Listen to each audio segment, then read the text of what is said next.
Hello, everybody. Adam Parks here with another episode of Receivables Roundtable. Today, I am here with a very interesting character and my good friend, LaDonna Bohling, who is with Contract Callers. She's the Chief Compliance Officer. How you doing today, LaDonna?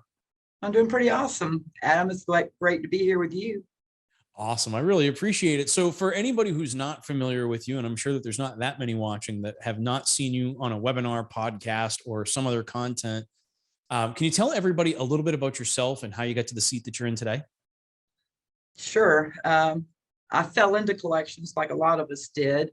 Spent 11 years in economic support working for the welfare department. Then I realized, hey, you're not helping anyone, get out. So I decided to rebrand myself and when I came to this industry. And first I didn't like it, but something made me keep coming back because I felt like I had something to offer. And then, started out as a collector, and I've done every job there is to do within an agency to where now I think I found my sweet spot as Chief Compliance Officer. Well, there's nothing quite like learning a business from the ground up and having an opportunity to do every job. And I think it gives you a really unique perspective, which is going to lead us to our conversation topic for today. But for those that are not familiar with Contract Callers, can you tell everybody a little bit about the organization and what you guys specialize in over there? Yeah, sure. We've been in business since 1926. Going to be on a 100-year anniversary soon. I think I'll probably be around for that. But we have been in the utility verticals for a long time, and we branched out to some fintech, do a little bit of medical and some cable, but we do a pretty good job at what we do. Absolutely. You're one of the few organizations that I've spent time with that has an expertise in the utility space, not only just collecting on the utility debts, but actually managing some of the field services operations. Yes. Reconnects, disconnects, meter upgrades. We do it all. I've learned a lot through that. So for those of you that are watching, I originally met LaDonna when I owned ComplyArm, and we were installing it for Contract Callers and kind of working together from that capacity. I can assure you, LaDonna is one tough cookie, and she knows exactly how she wants things done. And generally she's right. So it's kind of hard to argue with her. And I really appreciated kind of getting to know you through that process. And one of the more interesting conversations that we've kind of had through the years is about helping others in the space, because I think as you look at us, the receivables management space, and you look at our industry, we don't tend to get a lot of help from outside the industry. It's kind of one of those things where either you're in or you're out, which increases the responsibility of those of us in the space who have been able to create some success for ourselves to share that success with others and to help others learn and improve and benefit from the experiences and the mistakes, quite frankly, that we've made through the years so that they don't go making the same mistakes. LaDonna, how do you feel about that? Is that something that you spend a lot of time with internally within your company? And I know that you're involved with associations and other things. Yes. Can you give us some examples of maybe some of the things that you've seen or identified or little experiences that you've had? Yeah, well, you touched on it. We're kind of isolated as an industry. If we're looking for new people, I can't go to the tech or the local college and say, hey, let me talk to the top 10% of your graduating class. We have to find people. And I found that usually the people we attract, they don't know where they're going in life, and they're just looking for something to help them make ends meet. And I like to get them when they come in the door and, get them excited about the industry, get them excited about themselves, and show them they have a career path there, and say, yeah, I used to be a collector. And then I realized that, I could help make things better, and things that I did to move up within the organization. And sometimes, you're promoted, you don't even know you're promoted. But building people up, and I think our industry is very good at that, because I know a lot of folks, who are just like me. They came to this industry not knowing anything, but then they found that they could have a career, and there's always somebody who's helping them and pushing them. And that's what I like about this industry, because we all help each other. It doesn't matter, if you're on the agency side, the debt buyer side, whatever you're doing, people help. They're always offering assistance and giving you referrals and references and saying, hey, try this. But that's one of the great things about our industry. It's weird, right? Because everybody is competing, but at the same time, we're all helping each other and I think it's because we live in this smaller world in which we don't see a lot of positive interaction from the outside world. I mean, I can't remember the last time I saw like a positive news story about the industry on CNN.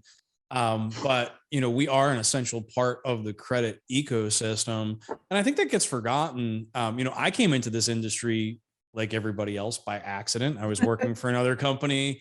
It was real estate based. It was at the beginning of the crash. I knew that things were going to come down, and I said, I got to make a move and I got to find the right space. At the time, my roommate was working for a company called Credit Max, who was a fairly significant debt buyer at the time.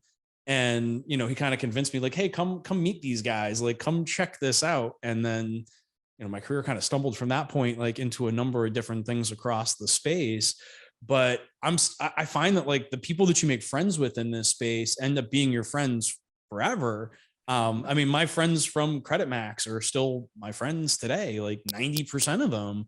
And all of the different organizations or the different clients that I've had, and whether or not there's been positive or negative interactions, I think because we live in this smaller space. I want to say it was Kevin Spacey who said this originally, but like, if you're going to create success and you're going to reach the top, right? Like you got to send the elevator back down and bring the next person up. And so I think this industry is really driven towards that, because even competitors, I know at my first major conference, like where I was there by myself, didn't know anybody, I had Mike Colby and Tom Hicks kind of grab me by the arm and be like, come on, you're going to come to dinner with us tonight. And I'm like, aren't you guys like, don't I compete with y'all? And they're like, oh yeah, it's fine. Like, we're going to give you the background to the industry, kind of tell you how these things work. And I know that you do the same thing, because you've done that with me as well and said, hey, I know you don't really know as many people at this particular conference. Why don't you come spend some time with me? Yeah.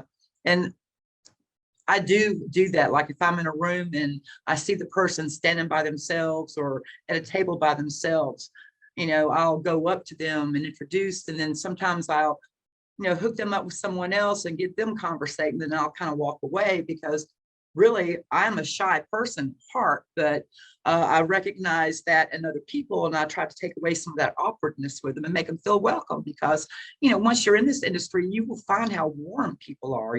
Competitors are not. Can I help you with that? Call me. I've called competitors before and say, so tell me what you're doing, and we share. And I think it's a really incredible thing, but I don't think it's something that we talk about too much, right? Like a lot of the content that's created around this industry is specific regulatory, how we're going to react and respond to certain things. And that's why I like having these types of conversations on camera, to where we can kind of talk about how the camaraderie around this industry works. Because I think if you're coming from the outside, or it's your first RMA or your first conference or whatever, I've recently done a first time attendee meeting, like a pre-conference one, and got on with everybody and kind of said, all right, so here's some of the things you're going to want to know about this particular location. Like, wear comfortable shoes, the dress code is more like this, and here's where you're going to find some opportunities. Make sure that you're at these specific events and those kinds of things. Now, I realize wholeheartedly that I'm probably creating some competitors in that conversation, but I don't care. Like, good, come on out. Like, there's plenty of work for everybody. It's not like the economy is changing anytime dramatically in terms of, how much we're going to see in terms of volume and paper. So I think continuing to build good relationships and maintain strength in our industry, so that we can have more experience. When you have the turnover at the lower ranks, I think it becomes a little bit harder to maintain this historical context to what has happened previously. Many of us remember the first crash cycle, right? Like when the economy really kind of had some issues. And I think, had we not been through that and not carried that historical context forward, would we have been able to react and respond the same way that we did to the COVID situation? I don't think so. And, as a veteran, I recognized it. And so I was able to help bring our people through it, so, they could help consumers through it too. But, there's always that one person. We're also in an industry that has a bad reputation. So I think it's important, whether we're competitors or not, that we're always boosting each other's up and doing those good things, to help each other. And that's recognizing that consumers are just people. They're your neighbors, they're your friends, they're your coworkers, your relatives. I think that approach to actually helping consumers, I think, has really changed. And I think that, over the last let's call it 10 years, the language has changed, right? We used to be the debt collection industry or the arm industry, and now we're the receivables management space, right? Like Yeah, the language has started to change. We used to have debtors, now we have consumers, right? And so I think that there's been a change in that language, and a change in language is a change in mind frame. And again, not to overquote somebody like a George Carlin in a message like this, but we think in language, right? Like we think in terms of language, and the language that we use ultimately determines how we think about or how we view specific topics and outcomes. And so I personally believe that that softening of the language and that primary focus not necessarily on performance, but that balance of compliance and performance, and actually providing the consumers with some resources and some information and helping them not get back into debt. There's plenty of people in this country, there's plenty of accounts, and the accounts will continue to cycle through. If we can, through the debt collection process, help somebody not go back into debt, but actually solve their financial problems and start moving towards financial freedom, I mean, haven't we done our jobs for the day? exactly. Here's a funny story for you. When I first started out, like I said, I came from a social work background. Mhm. And I remember a collector, she goes, honey, you're not going to make it in this industry. And I just looked at her, why do you say that? She says, you're just too nice. I said, we'll see. Now, 30 years later, we're still friends, and we laugh about that, Mhm. because I ended up, supervising her in a couple of roles throughout the years. And I said, so I'm too nice, huh? But even back in the 90s, and I have this documented, I changed our organization from calling, consumers debtors and calling them consumers. Mhm. Because, we had a whole mindset about welfare recipients when I was in social work. We didn't call them, welfare recipients, we called them clients. And I just kind of brought that mentality with me to this organization. And as our mindset changed and our clients' mindset changed, we were in a time where clients were like, get our money, do what you need to do, get our money. Now we're in a kinder, gentler era, because we recognize the error of our ancestors' ways, Mhm. and we're doing better because we understand that, once we understand the consumer, and we can make our people understand the consumer, then we're all going to be successful, and, shake that bad rep. I love Because, that. you're not going to find anybody more passionate in this industry than me. Well, maybe you, but, we're very passionate about what we do. I love what I do every day. And, I constantly have people ask me, like, I don't understand, where's the energy come from? Do you ever sleep? And yeah, you know what? I love what I do every day. Like if you love what you do, it's never really work. And so Right. if you can find those little pieces of joy and being able to help other people, whether it be growing people within my own organization, growing people, around the industry or through my association work, or even just creating content like this to make other people understand that they're not really alone. Like we're all going Right. through a lot of these same things. We're all dealing with the difficulty of how do you explain to a spouse, a family member, or whatever who may have a different political ideology, what do you do for a living? And so early on in my career, and it's to this day, it's still situational dependent, right? Like if I'm on an airplane and I'm trying to like get some work done and somebody's asked me what I do for a living, I'm a debt collector. But if for the most part now, I talk about financial services, I talk about, receivables management, and our goal is to really help people and to help consumers understand how personal finance works. And I've even gone as far at this point on our receivables info website to actually start writing consumer content. So, like, we just published articles about like revolving versus installment loans, or what is inflation and how does it work? Who is the CFPB and why should I care? Right? Like, all these kinds of things. But beyond the consumer, I recently had somebody on our team internally who had worked for another organization come to us and say, you know what, there isn't out there for anybody? There's no content for the least sophisticated employee. And I said, you know what? That's a really interesting point of view. She's like, there's training, and we go through, these are our specific objectives. Here's how we're expected to do things. And it's not to say that debt collection companies are not doing a great job of training their people and helping people understand the objectives and how to achieve them. But who's providing education to kind of those that are not as familiar with the CFPB, right? Like many of us have had direct meetings with the, with the agencies and with the regulators and the AGs and all that. But like some of that needs to be distilled and simplified, not only from a consumer perspective, but from an employee perspective. And what does that ultimately mean in the end? And I found myself in a really great and unique position of being able to start creating some of that content on behalf of the industry and industry participants, so that hopefully that will continue to live on, right? I'm not just a debt collector. I'm here trying to help people that are in debt and better understand their solutions and to resolve their outstanding accounts. That may not be the most beautiful part of what I do, is helping them out, resolve that account. But if I can help them learn something in the process, I mean, Yeah. and it really starts to, I think, dull the barrier around the industry to the outside world. I was at a political event not that long ago, and most people know that I fall probably a little bit more to the right than to the left, and I was in a situation where I was working with people on both sides of the aisle. And I found common ground in talking about financial literacy, and specifically for veterans. And I know this is a conversation that you and I had at ACA Fall Forum last year. You know, my time working with the veteran community, especially within the special forces veteran community, in the charities that I was involved with at that, through that process, I learned a lot about how maybe insurance companies are starting to take advantage of these people, and, these large life insurance policies, and, kind of similar to credit card companies being on college campuses, right? Like, Yeah. is that right or wrong? It's hard for me to say, but I know that trying to sell multi-million-dollar life insurance policies to 19-year-old veterans is probably not the most sound business practice if you're trying to improve the lives of others.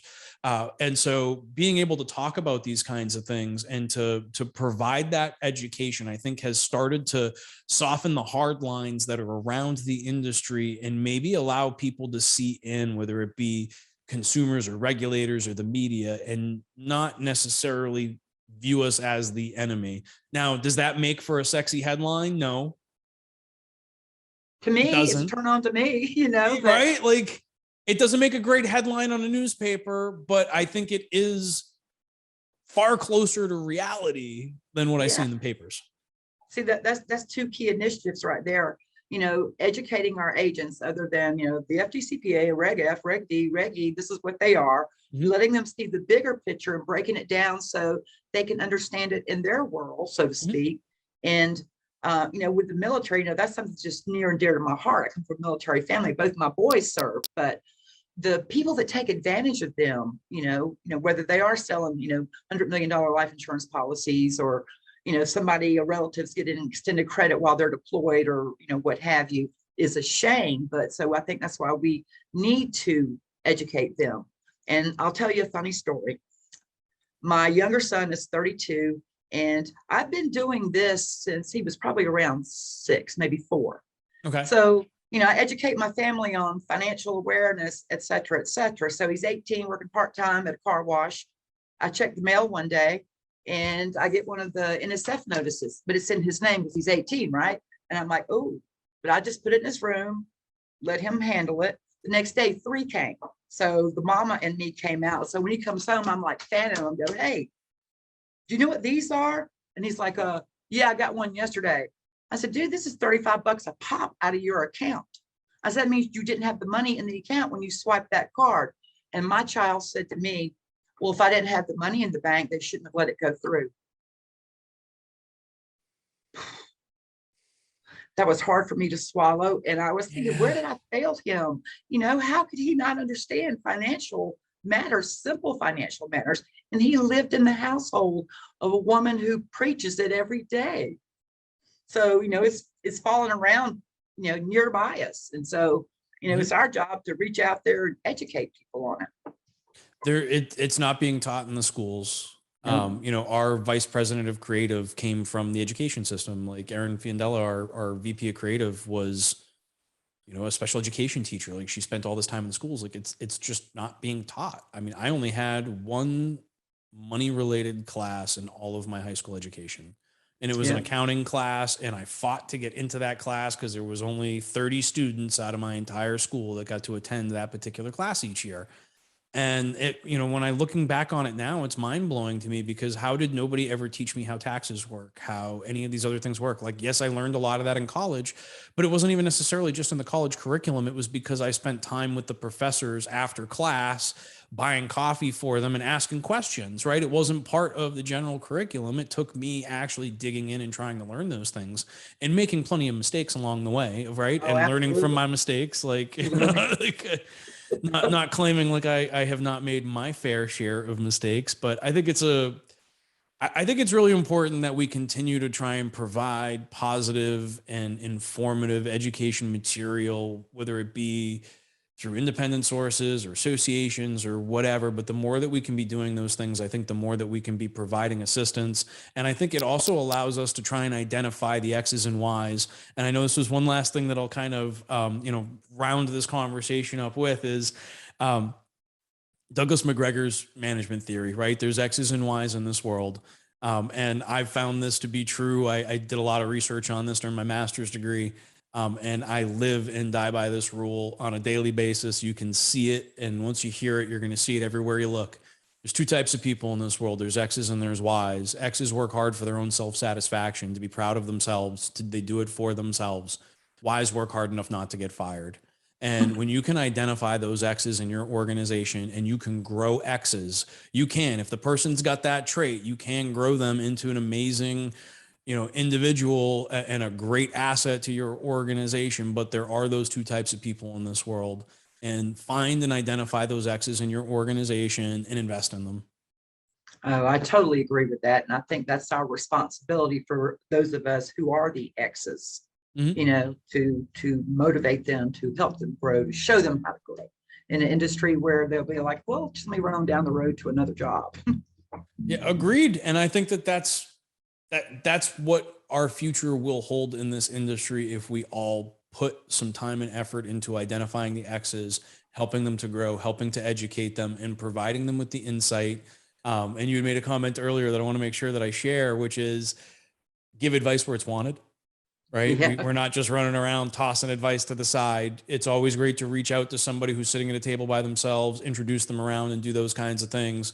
But we also have to kind of hold our tongue sometimes, because people have to make their own mistakes, and they have that's to go true. through their own process, and they have to learn on their own. And it may be painful to watch for those of us that already know the outcome of that particular incident or series of events. But what can you do? Sometimes you can only learn by experiencing on your own. That's right. And sometimes I share the horror stories of my failures. I do it regularly because it's the only way that people can understand that it's not all smiles and rainbows, and it took a lot to get to the positions that we're in today. Yep. Well, LaDonna, this has been a really fun conversation. I always enjoy a chat with you. I look forward to seeing you at an upcoming conference in the very near future, I am sure. But You. until then, thank you so much. I'll see you again soon. Thank you. Bye, Adam.